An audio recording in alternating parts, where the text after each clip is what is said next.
Bonjour à tous. Voici donc le deuxième épisode de la longue histoire qui aboutit au déracinement des Juifs d'Europe 1933-1945. Pour développer la Shoah dans un concept original, ce deuxième épisode aborde longuement l'origine du peuple d'Israël selon son admission biblique et son parcours antique. Je rappelle que le dialogue avec l'ange est un échange fictif qui permet d'aborder l'avènement de la Shoah sous un angle inédit. La narration est romancée, mais les événements sont historiques. Comme à chacune de mes visites de la vieille ville de Jérusalem, je m'attardais dans les escaliers qui mènent au mur de soutènement du deuxième temple. De leur hauteur, le regard s'emplit de ce lieu pétri de croyances et d'événements bouleversants. Ce rituel commémorait l'intense émotion qui m'assaillit quand je découvris pour la première fois ce lieu antique de Jérusalem. C'était en 1968, un an après la guerre des 6 jours. À cette heure de la journée, la coupole dorée de la mosquée d'Omar scintillait de 1000 feux, et en contrebas, sur l'esplanade du mur, une fourmilière humaine s'agitait en tous sens. Comme chaque fois, cette vision me fascina, mais ce jour-là, un sentiment de tristesse m'affecta inopinément et me ramena à un passé affligeant. Des scènes d'un réalisme incroyable surgirent dans ma mémoire et je les observais comme si elles étaient projetées devant mes yeux. Dans une chronologie parfaite, je voyais les empires babyloniens, grecs et romains, puis chrétiens et musulmans écraser Jérusalem et s'emparer des dérisoires vestiges de la gloire d'Israël. Ces dévastations accrurent ma tristesse, mais ma vue se dessilla subitement et je revis les étendards d'Israël flottant fièrement sur l'esplanade. Ces drapeaux dissipèrent ma mélancolie, mais une curieuse appréhension mit soudainement mes sens en alerte. Elle était comme le pressentiment d'un bouleversement imminent qu'un étrange phénomène renforça. Un plasma ondulant brouilla ma vision, comme dans une migraine ophtalmique, mais l'inquiétante ondulation s'organisa rapidement et je ne tardai pas à reconnaître la forme d'allure humaine qui m'avait interpellé au Mamia. Dans un soupir de soulagement, je compris que l'ange était de retour, comme il l'avait promis, et je ne lui cachai pas mon émotion. Mais cette fois, elle s'apparentait à la fébrilité d'une rencontre attendue, plus qu'à la frayeur du premier contact. Je ne m'étonnais pas vraiment de cette apparition, mais me demandais à nouveau comment tout cela était possible et pourquoi étais-je ainsi approché. Je ne prononçai deux paroles, mais Kamael me donna cette réponse qui évoqua une anecdote de mon enfance. Souviens-toi, à l'âge de 13 ans, un livre était tombé entre tes mains. Il traitait des cruautés dans les camps et tu en étais révolté. Tu compris que le comportement des tortionnaires outrepassait l'inhumanité de l'homme, mais tu n'en cherchas pas la raison dans l'intelligible. L'en s'émut de ton cheminement et je te gratifiai d'intuition pour te préparer à la compréhension de l'incompréhensible. À présent, te voilà prêt. Écoute et transmets les secrets que je te dévoile. Ce prologue m'impressionna et ses effets ne tardèrent pas à se manifester.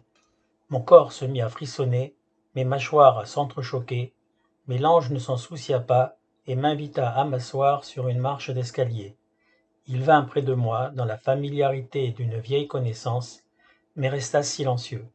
Après un moment, je retrouvai mon calme et il se lança dans un long développement. Reviens à mon enseignement. Michael éveilla la compassion du nom pour sa création, quand les égarements de l'idolâtrie ramenèrent le monde au bord de l'annihilation. Il proposa comme alternative à cette destruction de susciter un peuple nouveau et de l'assigner à la pérennité de l'humanité. Le nom acquiesça et scella une alliance irrévocable avec Abraham, l'homme intègre de sa génération.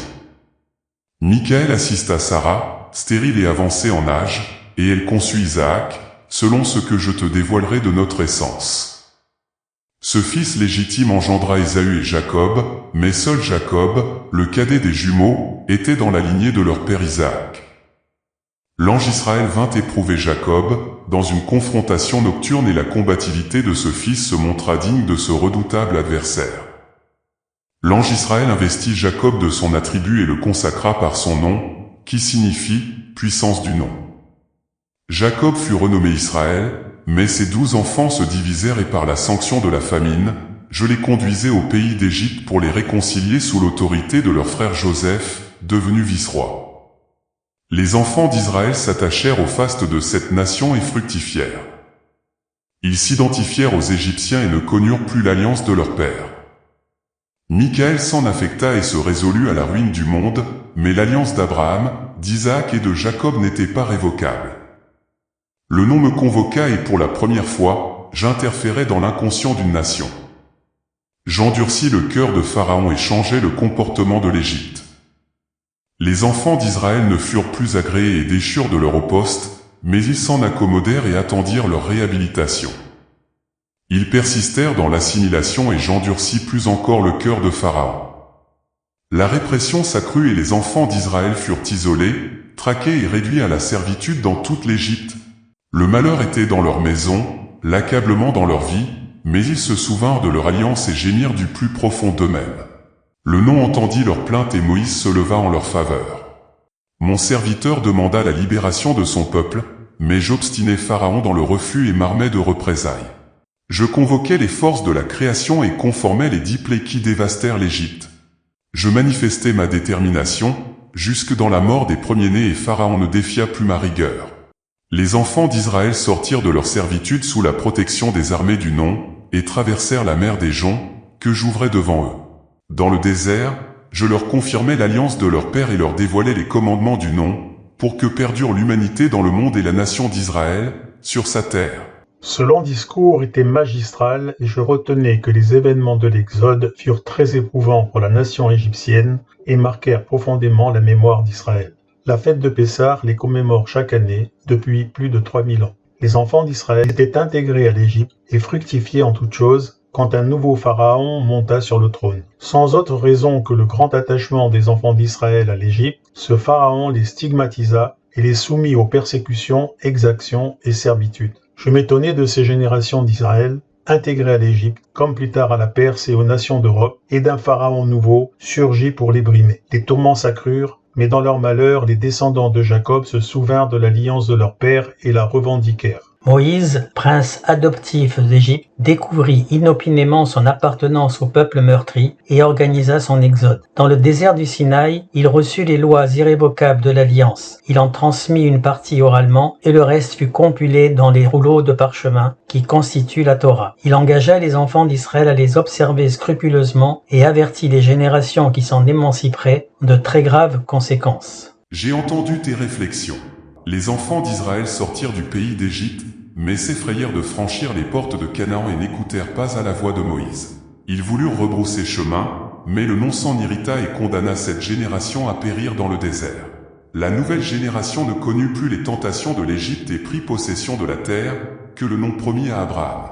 Les enfants d'Israël formèrent une grande nation et désirèrent la royauté pour les gouverner, mais de nombreux rois défièrent l'alliance. Les prophètes, mes serviteurs, avertirent des égarements, mais je ne pus réformer le comportement d'Israël, qui est comme l'un d'entre nous, attribut du nom dans l'humanité. Ce peuple est un peuple à part et ne peut être contraint de l'en haut. Il est un peuple à la nuque raide, qui expérimente le courroux du nom par la confrontation aux nations. Toutes ces paroles m'étourdirent. Elles dévoilaient la place d'Israël dans les nations et la raison de ses malheurs. Je voulus recentrer l'ange sur le drame de la Shoah, mais il se contenta de lancer « Imprègne-toi de mes dévoilements, tu comprendras de mes enseignements. » Je m'y résignai, et Kamaël poursuivit par ces paroles. Quand la génération d'Israël outrepassa les arrogances de l'idolâtrie, j'envoyai mon serviteur Nabuchodonosor se saisir du gage de la terre. Il anéantit la nation et exila le peuple à Babylone, pour la durée d'une génération, 70 années. Mon serviteur Cyrus restitua le gage et les exilés reformèrent une nation sur la terre d'Israël. Les siècles passèrent et les nouvelles générations commencèrent à oublier les enseignements de l'exil. Le peuple finit par dévier plus gravement encore et j'envoyai mon serviteur Titus reprendre le gage de la terre. La nation fut à nouveau anéantie et je dispersai Israël dans les nations, comme je l'avais annoncé à mon serviteur Moïse, mais cette fois, sans mesure de temps. Michaël s'accabla de la sanction et avertit qu'Israël ne perdurerait pas, qu'il serait assimilé par les peuples et que l'alliance s'en trouverait révoquée. Le nom se souvint de son alliance et décréta l'exception pour ce peuple. Il activa son attribut de rigueur et je fus confronté à mes engagements du garant de l'Alliance. La stupeur s'ajouta à ma frayeur quand il aborda un thème aux répercussions inimaginables. Je distinguai un homme zélé, Yeshu ben Yosef. Il s'alarma des égarements d'Israël et admonesta son peuple avec détermination. Je guidai les pas de mon serviteur Yeshu jusqu'à sa crucifixion et sensibilisai les nations idolâtres à l'éloge de ce Fils de l'homme. Ma rigueur soutint l'allégorie et elle se répandit dans tout l'Empire romain, emportant ses fondations. J'interférai dans l'inconscient des nations et elles proclamèrent Juda, un nom exécrable. Ainsi furent stigmatisés les exilés de Juda, dans tout l'Occident, pour les millénaires à venir. Je t'en dévoilerai bientôt plus.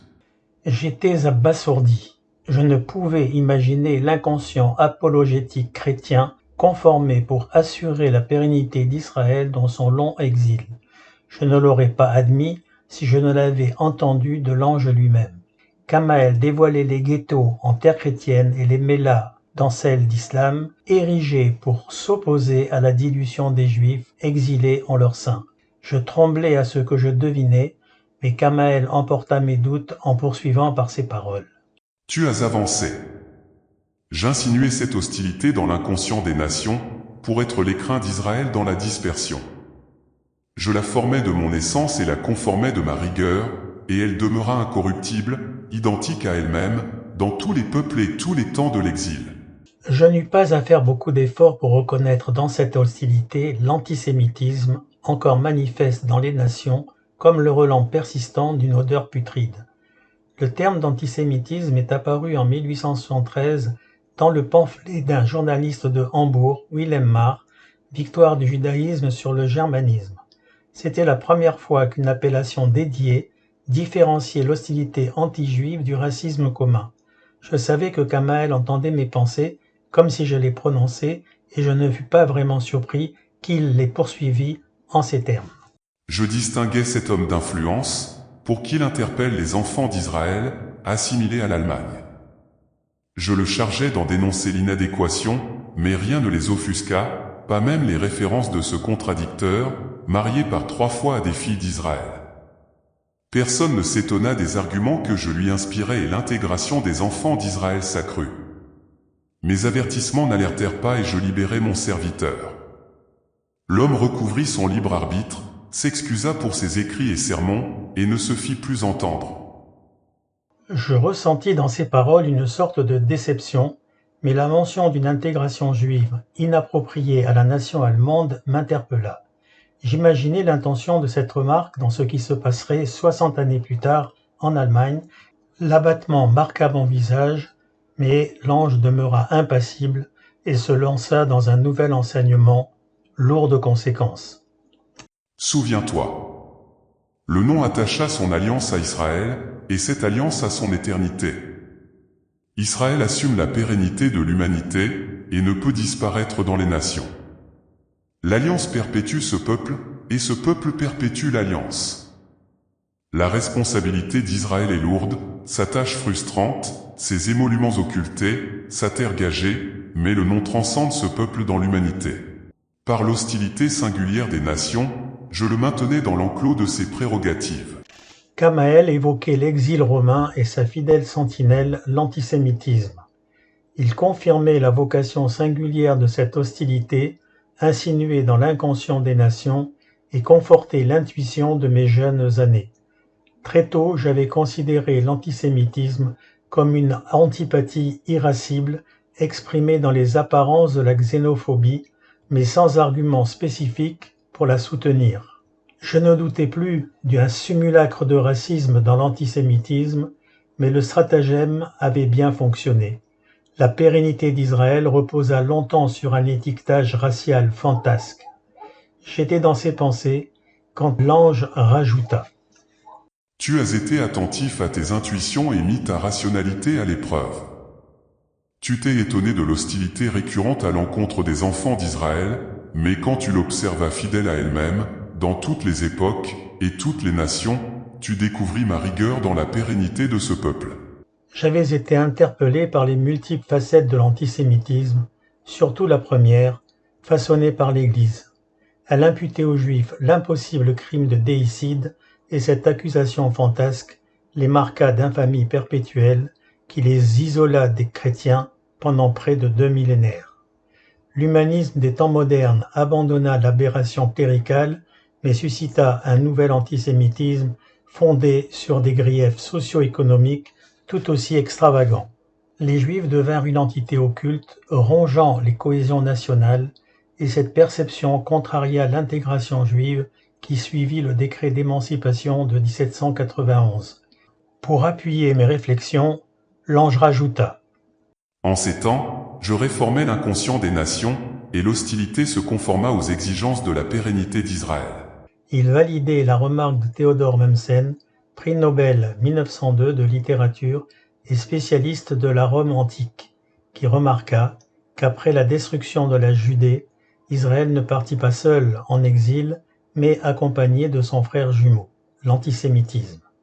Théodore Herzl, un contemporain de ce Théodore Mommsen, s'en aperçut lui aussi à l'occasion de l'affaire Dreyfus. Il nota dans son livre « L'État juif » que l'exil et l'antisémitisme veillaient l'un sur l'autre et que ce tandem perdurerait aussi longtemps que l'exil demeurerait. À présent, écoute. Je vais te révéler pourquoi Israël et pourquoi l'Alliance. Ces paroles dépassèrent mes espérances et je m'efforçai de maîtriser ma fébrilité. Gamaël me sentit prêt et entreprit un discours encore gravé dans ma mémoire. Le nom s'appropria le peuple d'Israël pour ne plus attenter à la vie sur terre. Ce fut l'alternative à l'anéantissement de l'humanité, corrompue par l'idolâtrie. Comprends que tous les crimes humains sont dans l'idolâtrie, et l'idolâtrie, dans toutes les offenses à l'encontre du nom. Israël est l'assurance des peuples, créé d'Abraham et de sa femme Sarah, dans une conception, assistée par l'ange Michaël. La femme de 89 ans enfanta un fils, qu'elle dut nommer Isaac. Isaac hérita de l'alliance de son père Abraham, et la transmit à Jacob, au détriment de son fils aîné Ésaü, habile chasseur, au caractère affirmé. Ce choix fut entériné de l'an pour les raisons que je peux aujourd'hui te révéler, puisque l'humanité connaît les secrets de la génétique. Ésaü se forma du patrimoine génétique de sa mère Rebecca et de son père Isaac, par la génétique de son grand-père Abraham. Ésaü était l'homme de la nature. Jacob hérita de la génétique de sa mère Rebecca et de la composante génétique de son père Isaac, suscitée par l'ange Michaël, dans le ventre stérile de sa mère Sarah. Jacob était à l'image de son père Isaac, l'homme de la transcendance, discerné pour cela. Tu connais à présent la raison de ce choix. L'ange Israël descendit éprouver la conformation de Jacob, dans un corps à corps nocturne, et Jacob se montra digne de son hybridation. Le jour venant, l'ange se dévoila à Jacob et l'investit de son nom Israël, parce que Jacob persévéra toute la nuit, face à lui, face à l'attribut de puissance du nom. Le nom de l'ange s'attacha à Jacob, pour faire de sa descendance, le peuple d'Israël, peuple attribut de puissance du nom dans le monde, et intermédiaire des nations dans l'en haut. Imprègne-toi de ce secret. Je voulus l'en remercier, mais son apparence se modifia en la nuée étincelante, fluide et éthérée à la fois, qui clôtura notre première rencontre. Sa présence s'éleva subitement de devant moi, accéléra fabuleusement et disparut dans le firmament. Je me retrouvai debout, à l'endroit même où il était apparu avant de m'inviter à m'asseoir sur l'escalier. Les gens qui le remontaient et ceux qui le descendaient reprirent leur marche, comme après un bref arrêt sur image, et je fus à nouveau confronté à l'évidence d'une longue rencontre contenue dans une infime fraction de temps. La crainte d'un raptus onirique me reprit, mais une de mes mains se porta instinctivement sur mon visage et rencontra des larmes encore humides de mon émotion. Elles dissipèrent instantanément mon appréhension et je poursuivis ma descente vers l'antique mur de soutènement du second temple.